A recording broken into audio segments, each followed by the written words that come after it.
comp on eBay. That's what I try to do. Okay, we're going down to the final two. Now it's a matter of which one do I go with last. We'll go with this one first because that one we need to talk about a little bit. Remember I went to the bins? First time ever. And there was this sitting. I'm here, the guy next to me on the right, and this is sitting next to him. And it's sitting just like this. That's how it is. He could read it, I could read it. George Nelson wall clock. It was in a media bin that they had pushed out.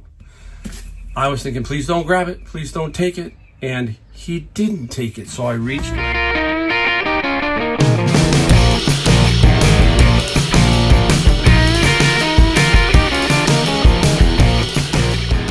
Welcome back. Mike here, Golden State Picker. Fun video today. We're going to talk about reselling. We're going to talk about things we found and some things we sold. So if you're new, I'm Mike. I'm out of San Jose, California. I've been reselling for 6 years. Selling on Amazon, mostly books, and eBay, a little bit of everything. Having a little bit of fun trying to figure out life just like everybody else. That's what it's about. And reselling has afforded me a comfortable semi-retirement. Not completely into retirement, but I'll always probably do reselling. If you've been around long enough, it's in your blood. Once you get it, it doesn't go away. It is always there. You're always looking for something. I've gotten my son-in-law hooked, and he is really loving it. He's been doing it for 3 or 4 years, and he is having a lot of fun. So, as I've said, we do a little different here. We talk about everything, and today we're going to talk about a couple of things here early on. And I've been thinking, because every time I come back from North Carolina, I just got back, been a week, it feels longer, but every time I get back, I feel a little rejuvenated, but then I get that jet lag. Boy, it takes about 4 or 5 days to really get back into it. I'm fine. I'm waking up at 5 o'clock in the morning and, can't get back to sleep, that kind of thing. So it takes a while to get back into the flow of things. And while I'm away, I'm always thinking, I've got my grandkids, a lot of fun, a lot of work, all that kind of stuff. But the last event that we had was we went to Little Austin's T-ball game, and I haven't been to, because he's my first boy, and he hasn't, this is his first year with T-ball. So sitting at the ball field, I was feeling like, I could get used to this. I could really enjoy just kind of hanging out, watching him. And I actually was like, Papa, you're not going to cheer him on, are you? And I did. It was weird. I gave him some pep talk, and he went out there and he gave me the thumbs up and all that. And I was like, man, that's cool. That's what life's about, stuff like that, right? And then you come back here and it's hectic and you're going, oh my gosh, now what do we do? And I think life can get hectic, really hectic. And I think we have to learn how to pace ourselves. So I want to talk about pacing a little bit here early on, about how you're reselling in life in general. Maybe, look, you hear me talk that I'm older, okay? I'm a senior or whatever. I'm 62, almost 63 years old in a couple weeks. But anyhow, and I'm trying to figure out, as you get older, your body ages. It just happens, stuff like that. You slow down. So nothing wrong with trying to learn to pace yourself, especially, hey, this applies to everybody. You've got to really learn to pace yourself, because otherwise that dreaded word that everybody talks about, and I want to talk about that in another video, is burnout. Okay, you just go crazy and all of a sudden you burn out. You hear that, but we're going to talk about that in another video. So pacing, it's otherwise known as activity management. I saw that and I go, oh, that's cool. That's, when you're looking up the word, you're going, hey, what does pacing mean? Because it means many different things. And that was perfect. Otherwise known as activity management. And that's what that is. How we pace ourselves throughout the day, throughout the week, the month, and the year, and so forth is very key. And I'm now learning. I'm telling myself, the sports analogy. Let's go into sports real quick about it. You hear about runners, long distance runners, learning to pace themselves, knowing that they can't just go full sprint because they'll just die out, burnout, whatever you want to call it. So you've got to learn to pace yourself throughout the day, week, month, year. You've got to do that. And as we get older, we have to figure out how to do that even more so. It just is the truth, because, hey, I don't want to I enjoy working. Let's be honest. I really do. Okay. But, I push it sometimes. My wife will tell you that. I will tell you over and over in these videos that I push hard, okay? And it is a lot of work. And if you're out there, there's some people who are just like me, and you know what I'm talking about. So what we have to do is set a realistic and workable standard to compare yourself to.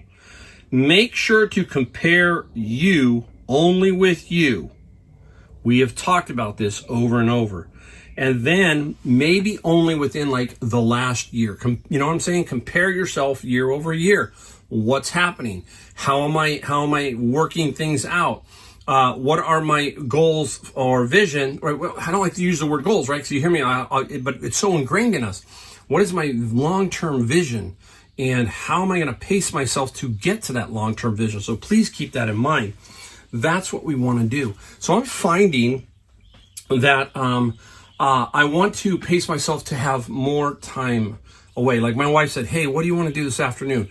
Right now, this is probably the first time we've been, I want to call it empty nesters for about a month and a half. Joshua is back in the Philippines, heading to Japan, all kinds of stuff. And so my wife and I are really alone in the house for the first time. It's going to be like that for 6 weeks. And I'm thinking to myself, okay, this is a chance to try and maybe do some things. Let's get out and do some things and not have to worry. We have to worry about her father, who we take care of, but we can have 2 or 3 days here or there and we can just go do some stuff. So I'm learning how to, okay, I got to pace myself to figure out this. How will I get to be able to do those things, right? Make space for the activities most important to you and let go of the less meaningful ones. That's it. Everybody, we have those. You've got to let go of the meaningless ones. Those got to go. Boom. Those got to go away. So maybe I miss a day of thrifting. It's not the end of the world. I found that out in vacation. I thought, you know what? Every time I go on vacation, I think I'm not going to sell anything. It's weird. Then I come back and I sold 114 items in the time that I was away, and I had 4 days where the site was shut down. So again, you know, it's going to be there. We're going to get there. So sometimes it's just good to take it away and just say, you know what? I'm going to pace myself to a slower pace, not as hectic as a pace. And that's good for your health too, right? I don't think it's good for me. I have told my wife, I said, you know what? It is time to figure out better dieting. We feed her father-in-law, and it's tricky. And because when he's over, you know, he's got a staple of Vex, you know, pork chops, all that kind of stuff. And I'm like, you know what?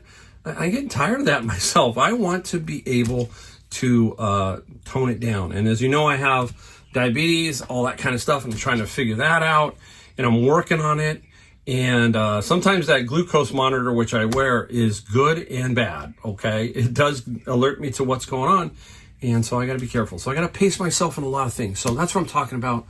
We've got to learn to pace ourselves. And you people who are younger, you're going to run into what we run into. Let me tell you, everybody who used to tell me, wait till you get older, things are going to happen, and they do. So, okay, it's true. A lot of that stuff, it does happen. So learn early so that later you won't have as many problems. All right, that's enough of that. Let's get right into some things that I found. I only found a couple things. I went garage sailing. It's Father's Day weekend, so that'll give you an idea. Maybe there wasn't as many. And I only got a few things, but I'm going to show you the few items I got. And this one here, look at this. What is this thing, right? Everybody's looking at this. Like, what in the heck? Some of you are going to know. I'm a photographer, so now you're knowing. This is a photographer's, it's called a think tank belt. And if you were like a sports photographer for a major agency or something, a lot of guys would wear this kind of stuff. Camera bodies go in here, lenses go in here. Some of this stuff can have quick release gear, that kind of thing. This is an extra large size. Paid $20 for it. Knew exactly what it was because I sold one before. We'll get about $120 for this particular think tank belt. So 20 into 120. That should be pretty straightforward. I will tell you, I was out there and there was a lot of interesting things that I passed up on. Remember, don't buy just to buy. I was in full operational mode over the weekend.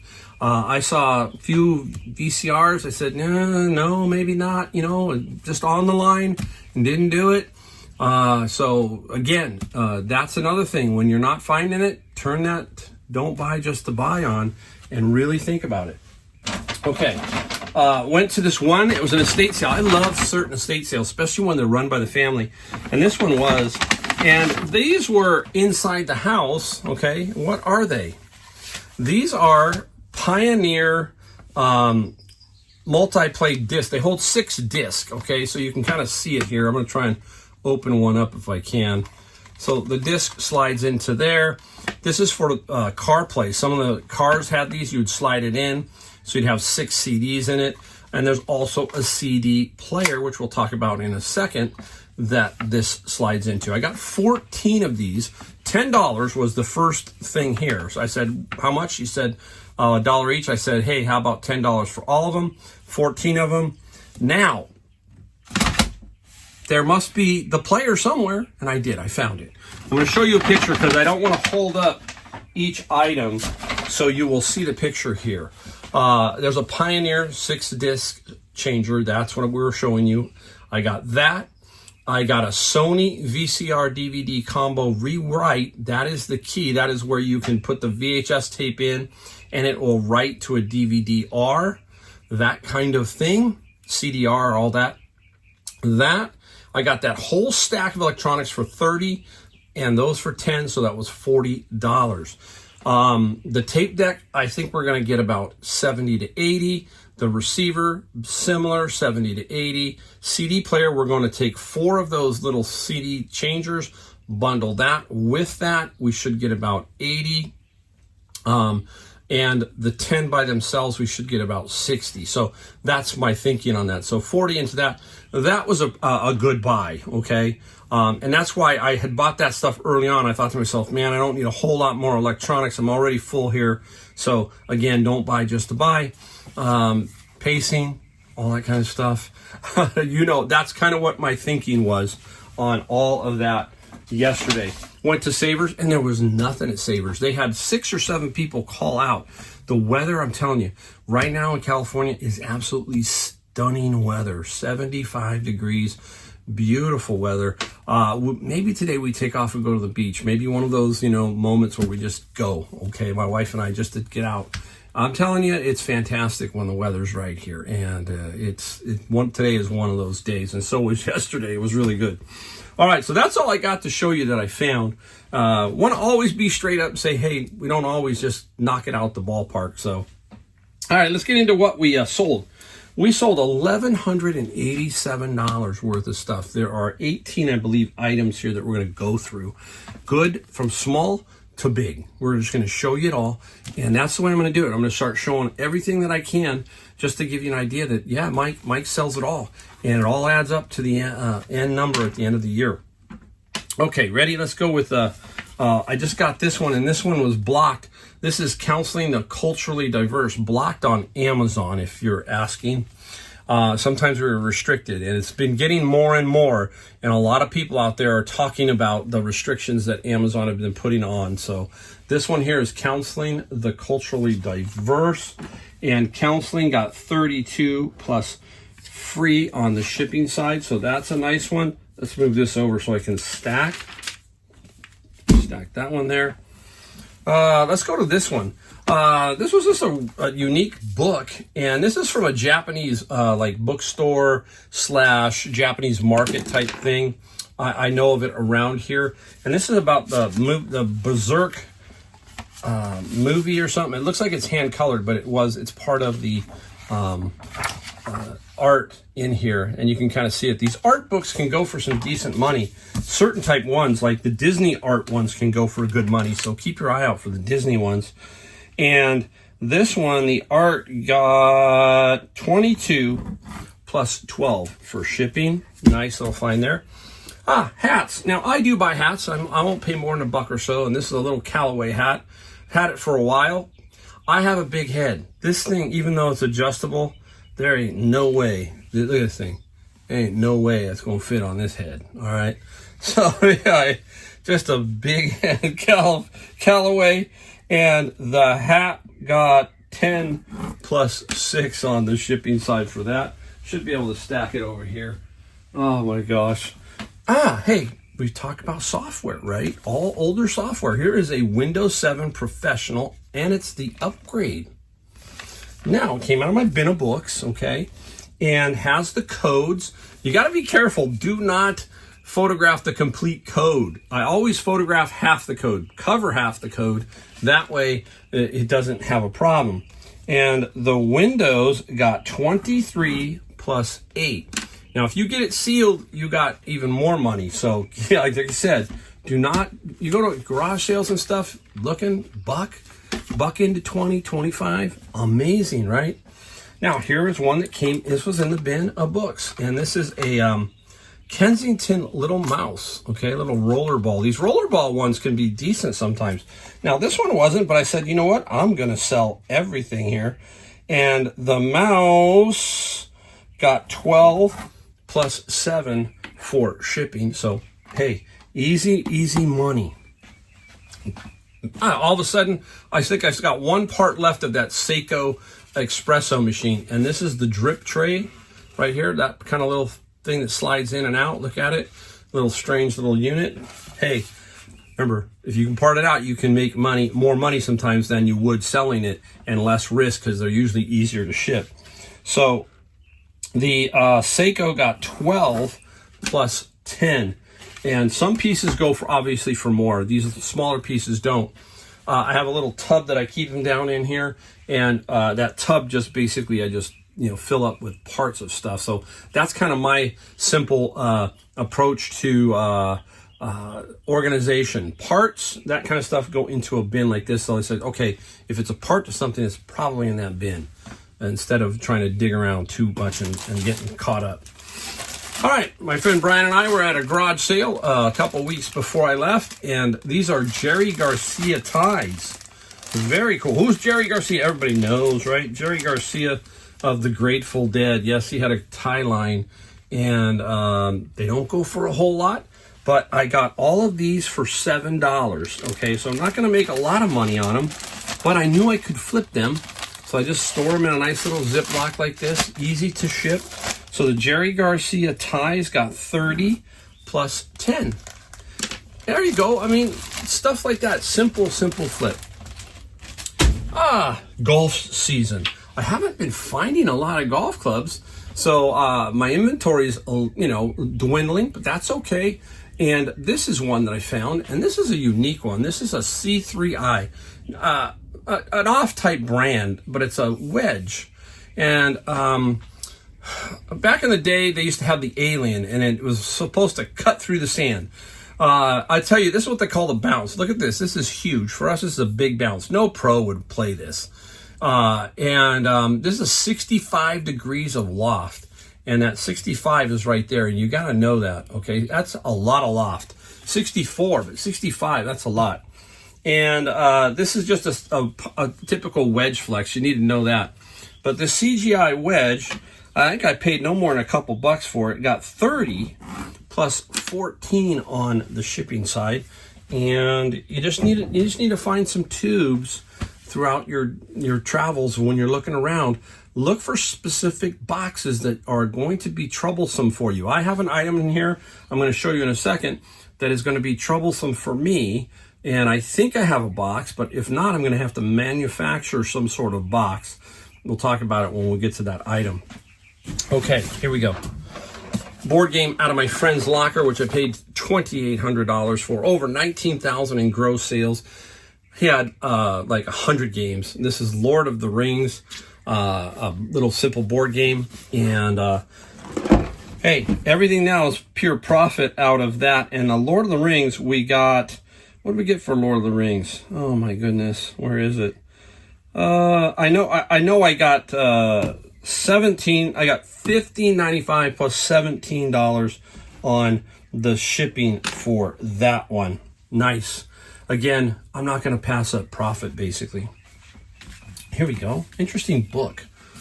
I don't know if I might have been blocked. I can't remember why, but Model A Ford Construction Operation Repair Manual for the Restorer.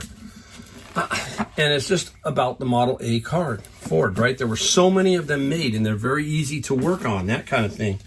And the Ford book got 18 plus 8. It was either that or it just didn't have a lot of sales on Amazon. That's one of the 2 or 3 criteria that I have to sell that. So that was a good little find on the nice little book. All right. We do not pass up on Bibles. We will sell them no matter what. This is the Woman's Study Bible, an NIV version, and you will see here I did not get a whole lot for this one. 11 plus 8. We talk about that over and over. There are a lot of people in a lot of areas that can't get to a Bible store, so they have to order them online. They have to figure out how to get them. And just like everything else, they're not cheap anymore, so they look for eBay, they look for maybe Amazon, but a lot of them are sold on eBay, and that is one thing I will always continue to do. People need to hear the word. Now, maybe this one, okay, I'll give you time. Now, right now is the Israeli-Iran thing is going on, okay? So, events can maybe lead to selling of one of your items, okay? That kind of thing. World events, a celebrity dies, something like that, and all of a sudden your item sells. I don't know, but I'm going to show you what I sold. The Jerusalem Bible. If you watched me in an earlier video showing you this, I thought I was only going to get $100 for this. Again, that's why you got to guess, and then you got to do more research. And you can see it's brand spanking new. Beautiful Jerusalem Bible. And I got to be really careful because it's in such good condition. And there it is, Doubleday Company. You can get all your information off of this here. Now, I held to my guns on this. I cannot tell you how many $100 offers I got that I turned down. Many, because it finally sold last night for $240.12 on the shipping. So I originally thought 100, looked a little closer, and 200. So 240 plus 10, 250 in a couple of Bibles. You can't find this Bible anymore. So yeah, I'm going to sell it. Somebody needs that Bible. That's what that's about. All right, let's get into Easton. I make a lot of mistakes with Easton. I make a lot of mistakes with everything. That's why I've got friends like Marla who texts me occasionally and says, Marla says, Mike, that one, maybe you should have done this. So I'm still learning every day. And this is The Mysterious Island of Jules Verne. N.C. Wyeth illustrated by. So these can be very popular. These can go for some good money. And this one got 126 plus 11 for the shipping side on that one. We're cruising right along. We're going to finish up with a flurry of books and then stick around for the really two cool ones that I sold at the end. Part of my chess lot, Mastering the Endgame Volume 1. And I can't say their names. They look like they're Russian. And Volume 1 and 2. Nice. And the chest got 28 plus 9. I sold 10 lots of 10 to one person for over 300. So we made really good money and still got some more chess books to go. So one person left a comment and said, I would have kept all of them. Sounds like a chess player. I would love to keep a lot of this stuff. I just don't have the room. Now, if I did, there would be a pretty cool... Don't get me going. How many of you would keep a lot of the stuff you have? Let me know in the comments. Again, worlds together, worlds apart. Obviously, I'm probably blocked on Amazon, I believe. And Worlds got 20 plus free on the shipping side. So that was an easy one to move along. Another one. Probability, random variables, and stochastic processes. Oh, I know all about that. Yeah, right. Look at all those. How do you, I gotta know, if anybody's out there, how in the world do you come up with all these formulas? But I also have something else. How do you get this to print like on a computer, or like you're typing in a computer and you want to do all this formula stuff? Is there a program that you use? I have no idea. I look at these books and I'm like, how do they publish books like this? They're so detail oriented, amazing to me. And the processing got 28 plus free on the shipping, the probability. It does say processes. So that was a good one. These are those ones that sometimes they don't have many comps or zero comps on eBay. And I just try to create a comp on eBay. That's what I try to do. Okay, we're going down to the final two. Now it's a matter of which one do I go with last. We'll go with this one first, because that one we need to talk about a little bit. Remember I went to the bins? First time ever. And there was this sitting. I'm here, the guy next to me on the right, and this is sitting next to him. and it's sitting just like this. That's how it is. He could read it, I could read it. George Nelson wall clock. It was in a media bin that they had pushed out. I was thinking, please don't grab it, please don't take it. And he didn't take it, so I reached and I got it. And that is the George Nelson clock. George Nelson was for Howard Miller. He was a designer, one of the designers. And this is a beautiful wall clock. It's called the Balls, and there it is right there, okay? Mid-century modern, amazing, amazing clock. And this one was purchased in, I believe it said on the tag, the original price, get this, the original price on this was $485, San Francisco Museum of Art store. So this probably was bought up because I'm not from the Bay Area. And the George Nelson, I must have got 20 offers on this all over the place. $100. I had it up for $299.95, or basically $300. And I told someone, I'm only going to take $280. I will sit on this until it sells because it's in the box, brand new. It's a tough one to find. And they took it, $280 plus $24 for shipping. We use the shipping. I'm going to insure it. I'm also going to require signature, all of that kind of stuff. So a lot of, not a lot of my products, but some of the products like this, I'm going to insure. Definitely want a signature. So I will include that in my shipping. And people say, man, you can't charge that kind of much money for shipping. Right there, I just did. I got $24, and guess where it's going? California. It's not going to cost me more than $10 in postage and everything else. You got to cover your shipping. You got to be able to make a little bit of money on the shipping, because every year they're raising the rates. This July, U.S. Post Office is raising again. They're going to do it again in January. A postage stamp is getting closer and closer to $1 for one first-class stamp. We all can remember when first-class stamps were 10, 12, 15. It's wild, right? Okay. Whew. Slow down, Mike. Pace yourself, Mike. Pace yourself with this one. Okay, anyhow, I found this a long time ago. Boy, I knew it was worth something, but I didn't know how much. So I put it up for top dollar. I put this up for like $500, and then I put it on sale. Somebody came and gave me an offer for it. I'm going to show you what it is. There it is. Ooh, it's banging around. What is it? It's a vintage brass valet. Very cool. It's got a spot up here for your rings and stuff like that. I got to be very careful with all this. And the wooden hanger, everything, the base, anything. There's the base, all that. This is my problem child, shipping. We got $250 plus free shipping. So I remember I only paid like 19 bucks for it at Savers. And we can dismantle this, okay? This comes off, this comes off, this will come off. So a lot of these pieces are going to slide off. It's just going to be tricky. Okay, so I got to see the tube. I don't think the tube comes off. That's the hard part, is this long piece. So you got to have a box that's as long as that. Or you ship this by itself, risky, you'll lose it, that kind of thing. So I'll figure it out. Always interesting how to ship. A lot of people are afraid to ship stuff like that. I'm not. That's called confidence. That's called a little bit of let's get in there and figure it out. And you will if you do it, okay? So that was a nice find. That's $1,187, $250 for that valet. Nice. There you go. All right, I got to get all this stuff shipped and out.